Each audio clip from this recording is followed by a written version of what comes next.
Buenas noches, nosotros somos el grupo 6 y le vamos a estar hablando sobre las integrales de línea, teorema de Green, cálculo de trabajo y flujo a través de una superficie. Mi nombre es Emmanuel y le estaré hablando sobre las integrales de línea. Pasa.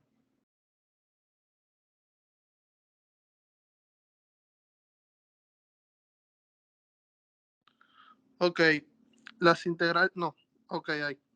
Las integrales de línea. Una breve definición de una integral de línea sería que una integral de línea o curvilínea es aquella integral cuya función es evaluada sobre una curva definida en un plano o en un espacio. Algunos ejemplos en los que se puede identificar la aplicación de una integral de línea serían los siguientes.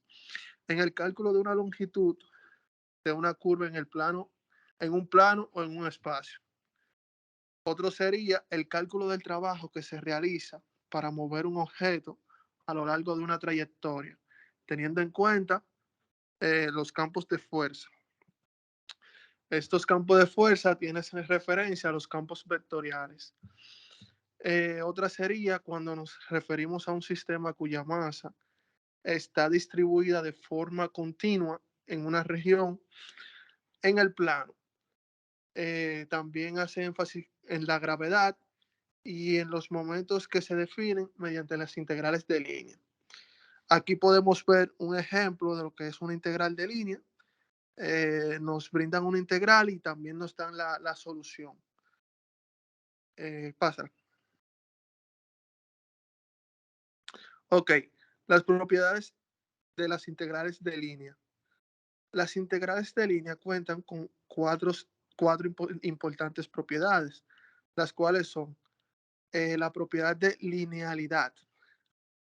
En esta propiedad, las integrales dependen linealmente, como dice su nombre, del campo que se integra.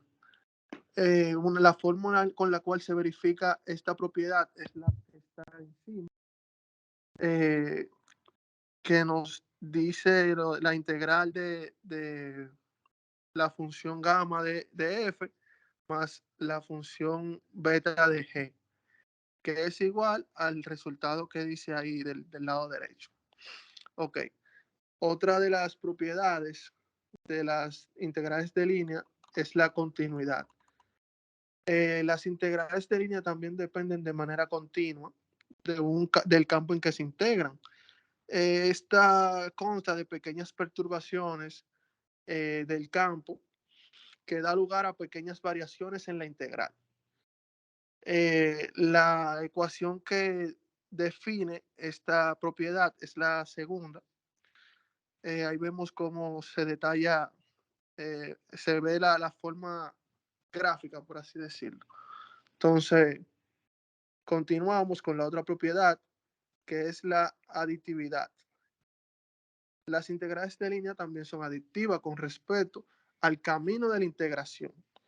Esta hace más énfasis en el sentido de que se va a recorrer consecutivamente dos caminos de las integrales que al final se van a sumar. La, la ecuación de esta sería la que está debajo, la última, que si nos fijamos, eh, se realiza el producto suma de las integrales. Y por último, pero no menos importante, está la propiedad de independencia de la parametrización. En esta propiedad, las integrales de línea no se alteran al sustituir ningún camino de integración. O sea, por cualquier camino que se resuelva, el sentido en el que vamos siempre dar el mismo resultado. Continúa. Ok. Teoremas fundamentales de las integrales de línea. El teorema fundamental de esta es el teorema de la gradiente. Eh, Aquí tenemos la fórmula del teorema de la gradiente, que es la fórmula que está aquí debajo. Entonces, este teorema cuenta con una fórmula que implica que los campos de las gradientes son independientes a la trayectoria. Es decir, que las integrales de línea sobre las trayectorias que conectan al mismo punto inicial, al final son iguales. Entonces, esta fórmula implica que cada punto de esa integral será el mismo tanto al inicial como al final. Eh, una descripción más de esa fórmula sería la siguiente. Aquí en esa integral tenemos que la integral de delta f, donde f es alguna función escalar multivariable, eh, delta f sería la gradiente de la misma función, rt sería una función vectorial para parametrizar alguna trayectoria, ya sea en el espacio o en el tiempo. RDA serían los puntos inicial y los puntos final de la trayectoria. Y RT sería la derivada de R, que como siempre se calcula componente por componente. Continúo.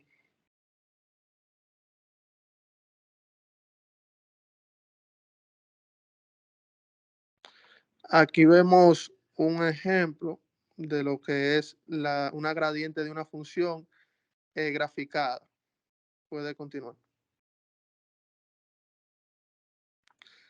Ok, entonces tenemos que los campos vectoriales. Antes de hablar del campo vectorial escalar, necesitamos saber qué son los campos vectoriales conservativos. Entonces, llamamos campo vectorial conservativo si satisface cualquiera de las siguientes tres propiedades que se definen a continuación. La primera es que las integrales de línea de f no deben depender de la trayectoria. Las integrales de línea de f sobre la trayectoria cerrada son iguales a cero siempre. Siempre que la trayectoria sean cerradas, la integral va a ser igual a cero. Y la otra sería que f en una gradiente de función escalar, es decir, si tengo una función delta g, por así decirlo, toda función con esa que sea perteneciente a g va a ser igual a delta g. Ok, ya que sabemos que son los campos vectoriales conservativos, sí podemos hablar sobre un campo escalar. En una curva, un campo escalar continuo sería la integral de línea a lo largo del ángulo que se define por la fórmula que tenemos aquí debajo. La integral de f de x, de x con límite de AB. Esa sería la definición de la fórmula para un campo escalar. Por lo tanto, para calcular la integral siempre se necesita el dominio y la definición de los parámetros que tiene la curva, ya sea en A o en B, para así poder establecer la evaluación según los puntos ya obtenidos. Aquí tenemos un ejemplo de un problema con un campo vectorial escalar y tenemos la respuesta. Vemos cómo lo resuelven paso a paso. La siguiente. Integral de línea en un campo vectorial. Esta se define cuando en la función Rn es igual a Rn a lo largo de la gráfica y que la curva tenga el límite el límite superior igual a 1. Aquí vemos la fórmula del campo vectorial, de la integral en un campo vectorial. Entonces, partiendo de esta fórmula, se debe de calcular el dominio de la definición en cada curva tanto del punto A como del punto B. Y el producto escalar del vector obtenido mediante la evaluación en el campo vectorial, utilizando esa fórmula, tiene que dar un escalar. Entonces, otra notación sobre todo es que la integral de línea en un campo vectorial se utiliza también en la física y en la ingeniería. Pasa, por favor. Hasta aquí fue mi exposición. Ahora va a continuar mi compañero. Buenas noches, mi nombre es Emil de la Rosa y empezaré hablando sobre el tema titulado Teorema de Green. El teorema de Green. El teorema de Green se relaciona con la integral de línea de un campo vectorial sobre una curva plana con una integral doble sobre el recinto que encierra la curva. Este tipo de teoremas resulta muy útil porque dado es un campo vectorial y una curva cerrada simple, sobre la cual hay que integrarlo. Podemos elegir la posibilidad más simple entre integrar el campo directamente sobre la curva o bien integrar la diferencia de sus derivadas parciales cruzadas sobre un recinto que delimita la curva. Cambia. La demostración del teorema de Green. Aquí tenemos que el teorema de Green viene dado por la integral de C de P de X más Q de Y, que sería igual a la integral doble de la derivada parcial de Q con respecto a X menos la derivada parcial de P con respecto a Y por el diferencial del área. El teorema de Green se demuestra si se cumple que al realizar ambas integrales, una con respecto a la igual, este debe de dar lo mismo. Esto se puede traducir en la siguiente expresión, que sería la integral de C de P con el diferencial de X es igual a la doble integral de la derivada parcial de P con respecto a y viceversa. Cámbialo. Como podemos ver a continuación, tenemos la gráfica que viene dada por cuatro curvas. Tenemos dos curvas que son un segmento recto, que serían C2 y C4, y tenemos otras dos curvas. La curva inferior que viene dada por Y igual a G de X, y la curva superior que viene dada por Y igual a F de X. Dale. Como podemos ver, realizando la integral doble de la derivada parcial de P con respecto a Y, resultaría en el integral desde A a B de P de X, de F de X, menos P de X, G de X por el diferencial de X. Esto es simplemente aplicamos el teorema fundamental del cálculo para poder integrar valga la redundancia. Siguiente. Y haciendo el otro lado de la expresión, se dividiría en cuatro integrales debido a las cuatro curvas. Entonces, como tenemos dos curvas que son curvas de un segmento recto, entonces cuando evaluamos en los límites, debido a que los límites son iguales, y cuando evaluamos una integral con límites iguales, esta siempre da cero, lo que termina quedando es lo mismo que quedó arriba. O sea, al final se cumple la propiedad y se demuestra el teorema de Green. Siguiente. El teorema de Green de forma de circulación. La primera forma del teorema de Green es que es la forma de circulación. Esta forma del teorema relaciona el integral de línea vectorial sobre una curva plana simple cerrada por C con una integral doble sobre la región encerrada por C. Por tanto, la circulación de un campo vectorial a lo largo de una curva simple y cerrada puede transformarse en una integral doble y viceversa, como se puede ver a continuación. Tenemos la integral y tenemos su gráfico. Siguiente. La forma de flujo del teorema de Green. La forma de circulación del teorema de Green relaciona una integral doble sobre la región D con la integral de línea, donde C es el borde de D. La forma de flujo del teorema de Green relaciona una integral doble sobre la región de D con el flujo a través del borde C. El flujo de un fluido a través de una curva puede ser difícil de calcular usando una integral de línea. De esta forma, el teorema de Green nos permite traducir una integral de flujo difícil en una integral doble simple que suele ser más fácil de calcular. Como podemos ver, aquí tenemos la integral, y aquí tenemos un ejemplo de cómo se vería gráficamente la forma de flujo utilizando el teorema de Green. Siguiente. El teorema de Green sobre regiones generales. El teorema de Green, tal y como se ha establecido, solo se aplica a las regiones que están simplemente conectadas. Es decir, el teorema de Green, tal y como se ha establecido hasta ahora, no puede manejar regiones con agujeros.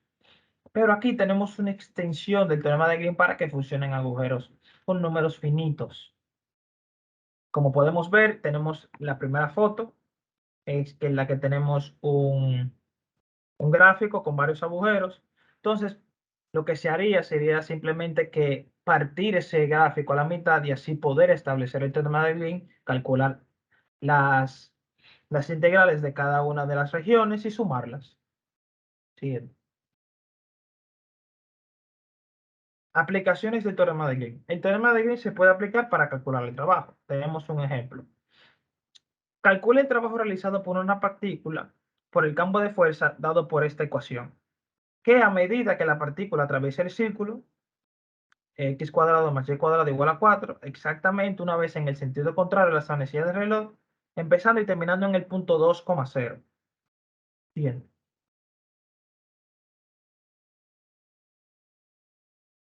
A continuación, lo que tenemos es que simplemente sustituir esa integral basándonos ya en las fórmulas ya mostradas. Supongamos que C es un círculo y supongamos que D es un disco cerrado por C. El trabajo realizado sobre la partícula viene dado por la integral de W,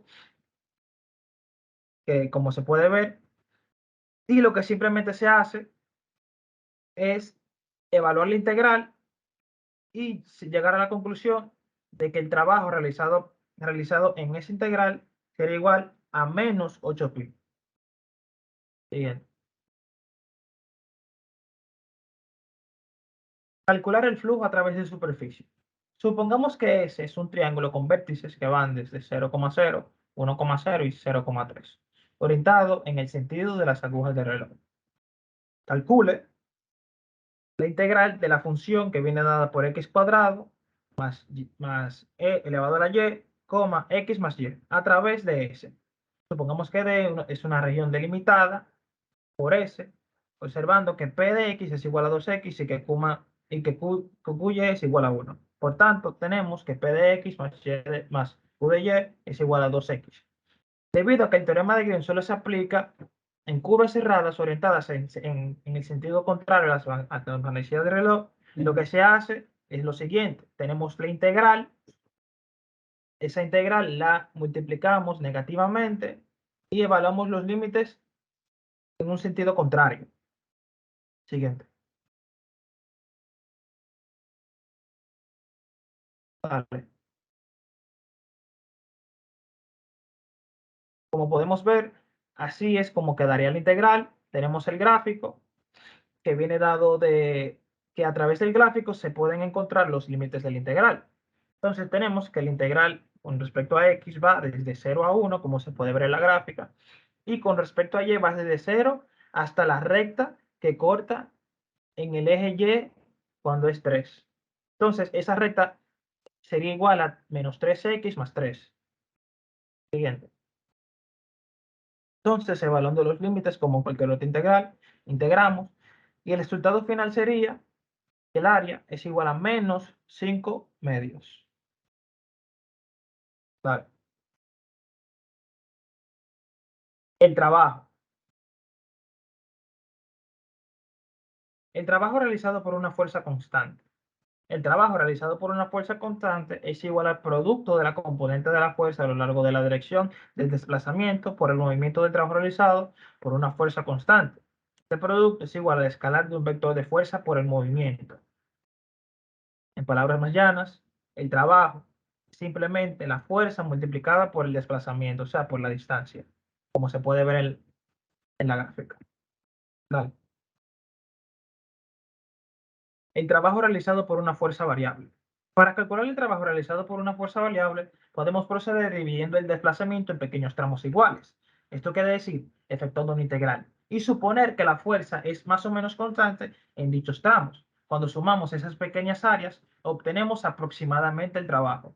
Cuanto más estrechos sean los rectángulos considerados, mejor será la aproximación. en el límite, cuando el grosor de los rectángulos es infinitamente pequeño, la suma coincide con el área bajo la curva, que es básicamente efectuar una integral, calcular el área bajo la curva. Entonces tenemos que W igual al trabajo viene dado por la integral desde a a b por f de x por el diferencial de x.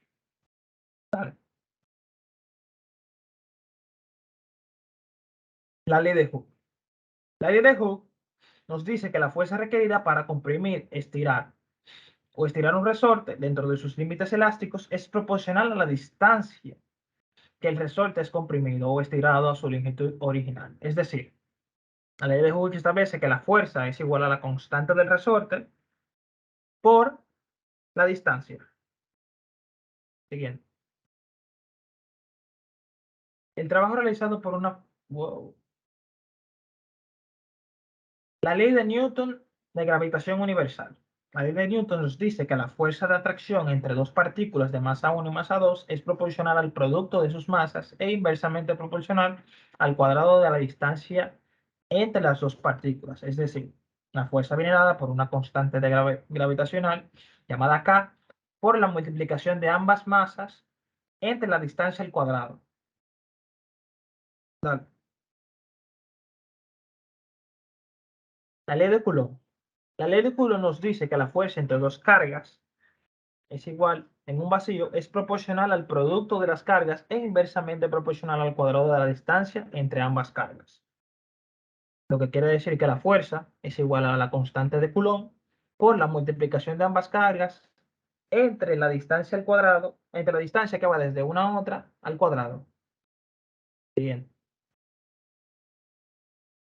El trabajo e integrales de línea. Dale para atrás. El trabajo integral es lineal. El trabajo realizado por el campo al mover una partícula a lo largo del C es igual al trabajo realizado por F al mover la partícula en una dirección positiva a lo largo de C. Y se define como el trabajo igual a la integral de C por F por T por el diferencial de S. ¿Vale? Ejemplos sobre integrales de línea y trabajo.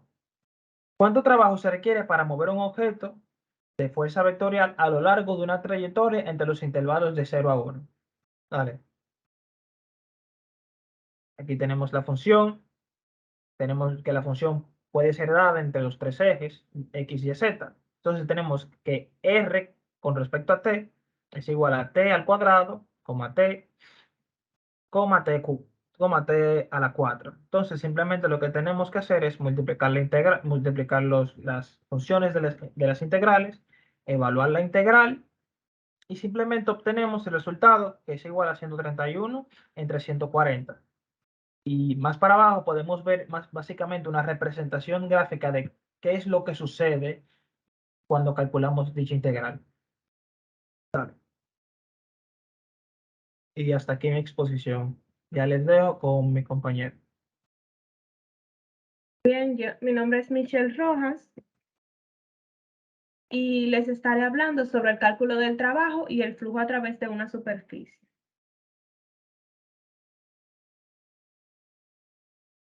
El flujo en tres dimensiones.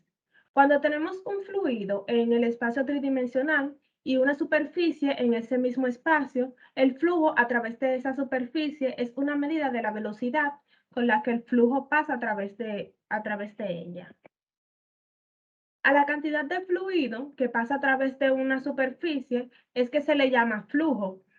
Inicialmente, el flujo es algo que podemos calcular para cualquier tipo de superficie, ya sea cerrada o abierta. También conocido como una integral de superficie en un campo vectorial, el flujo tridimensional mide cuánto líquido fluye a través de una superficie dada. El flujo se puede calcular empleando la integral de superficie que se representa a continuación, que es la integral doble de F, que sería el campo vectorial tridimensional, por N, que es el vector unitario normal de delta sum, donde la S denota la superficie a través de la cual estamos midiendo el flujo F de X, Y, Z es el campo vectorial tridimensional, el cual se expresa pensando como si este describiera un líquido que fluye a través de una superficie. N de X, Y, Z es una función a la cual se le asigna un vector unitario normal a cada punto de la superficie S, y delta suma puede considerarse como una unidad pequeña del área de la superficie S. La integral de superficie de un campo vectorial o integral de flujo. La integral del campo vectorial F sobre la superficie S es la integral de superficie del campo escalar, la cual se puede expresar como se ve en la fórmula, donde la superficie orientada S en las mismas condiciones de la continuidad y de la derivabilidad impuestas para definir la integral de un campo escalar sobre ella. Es a la que llamaremos N, la cual viene siendo el vector normal unitario. El campo vectorial F de X, Y, Z está definido y es continuo sobre la superficie S. Y la diferencia de superficie se expresa utilizando delta S. La aplicación al cálculo de flujos. Si la superficie S está sumergida en un fluido que tiene un campo de velocidades continuo, expresado como V, y si delta S es el área de una pequeña parte de la superficie S sobre la cual V se puede suponer como si fuese constante, podemos escribir la fórmula como se presenta a continuación, que es delta teta es diferente de V, que es el flujo total, por N por delta S, donde delta teta es el volumen de fluido por unidad de tiempo que cruza esa porción de área en dirección y sentido de un vector normal unitario representado por N. Sumando todos esos pequeños volúmenes es que se obtiene la fórmula del flujo total de V a través de la superficie S, la cual se expresa con la integral que se presenta en la PPT. La cual se expresa como que el flujo es igual a la integral doble de V por N por delta S. El teorema de la divergencia de Gauss. En el cálculo de flujo a través de una superficie se utilizan dos teoremas principales, que son el teorema de la divergencia de Gauss y el teorema de Stokes. El teorema de la divergencia de Gauss se relaciona la integral de flujo sobre una superficie cerrada con la integral triple sobre el volumen interior a través de dicha superficie dentro de un campo escalar de divergencia. Este teorema se expresa con la fórmula que se presenta acá, que es la integral triple de la divergencia de F por delta V. Y el teorema de Stokes. Este teorema relaciona la integral de superficie que proporciona el flujo del rotacional de un campo vectorial con la integral de línea de ese mismo campo. Este teorema se expresa como se presenta acá en la fórmula, la cual denota que la integral doble de la rotacional de F por N por delta S. Hasta acá nuestra presentación. Muchas gracias.